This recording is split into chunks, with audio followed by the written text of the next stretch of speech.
Chair. So, according to the FBI's most recent report on elder fraud in 2021, there were more than 92,000 victims over the age of 60 in the United States. Total losses from this fraud were approximately $1 billion.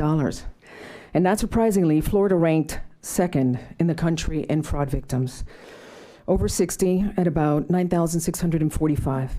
My bill continues efforts to punish elder exploitation. The Elder Exploitation Statute, Section 825.103, only provides enhanced punishment for exploitation against a subset of the elderly population who are victims of exploitation and suffer from certain mental or physical infirmities. The bill provides for enhanced punishment of exploitation committed against persons 65 years of age or older. Penalties range from a third-degree felony to a level 7-degree felony, depending on the value of the loss. Exploitation includes, but is not limited to, obtaining or using property through deception or intimidation, and depriving a person of his or her right to honest services. The bill also extends the time period for charging elder abuse and exploitation, which can be discovered many years after its commission. The bill provides that if the current 5-year limitation period has expired, prosecution of the fraud may be commenced within 5 years after its discovery, basically elongating what we currently have.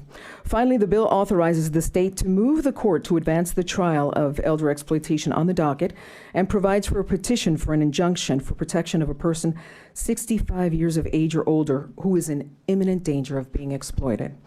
And that is the bill, Mr. Chairman, but it does have an amendment.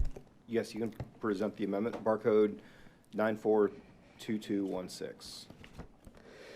Okay, this amendment modifies a fraud offense relating to wills. As modified, the offense involves obtaining or using through deception or intimidation the property of a person 65 years of age or older through intentional modification, alteration, or fraudulent creation of a distribution or disbursement plan expressed in a will. The amendment also provides that it does not constitute a defense to prosecution that the accused did not know the victim's age. Similar language is already available in elder exploitation under Section 825.103. The amendment clarifies terminology relevant to an injunction for protection. And finally, the amendment modifies the offense severity levels ranking of exploitation of persons 65 plus. As an example, a level 6 offense when the value of property loss is $10,000 but less than $50,000, and a level 4 offense when the loss is less than $10,000. These rankings are in the mid-range between theft offenses committed against a person 65 years of age or older and exploitation offenses involving persons 60 plus with a specified mental or physical impairment. And that is the amendment, Mr. Chairman. Thank you. Are there any questions?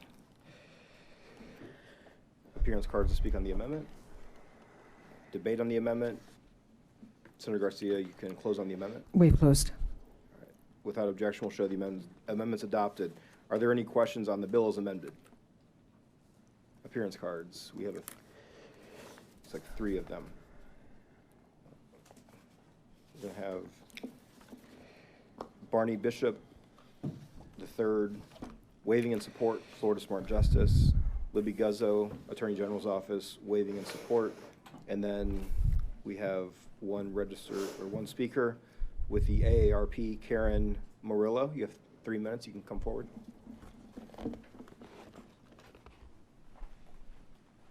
Thank you, Mr. Chair. We'd like to thank Senator Garcia for all the work that she's been doing on this bill, the amendment, and other bills to protect Florida seniors. And we look forward to continue working with her to make sure that this is the most effective bill possible to protect Florida's seniors. So thank you. Thank you. Is there any debate? Senator Garcia, you're recognized to close on the bill. Thank you, Chair. I know that there were some concerns with regards to 825.103, but this is not touching it in any way, shape, or form. On the contrary, it's creating a new section for these new crimes for a bigger population that is obviously being greatly affected by the exploitation and the abuses of someone as they grow older and don't know any better.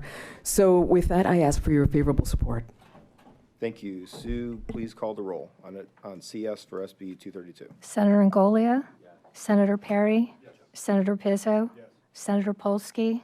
Senator Powell? Yes. Senator Yarborough, Senator Bradley, Which tab? Chair Martin. Yes. And by your vote, CS for SB 232 is reported favorably. Thank you, Senator Garcia. Thank you. Gracias.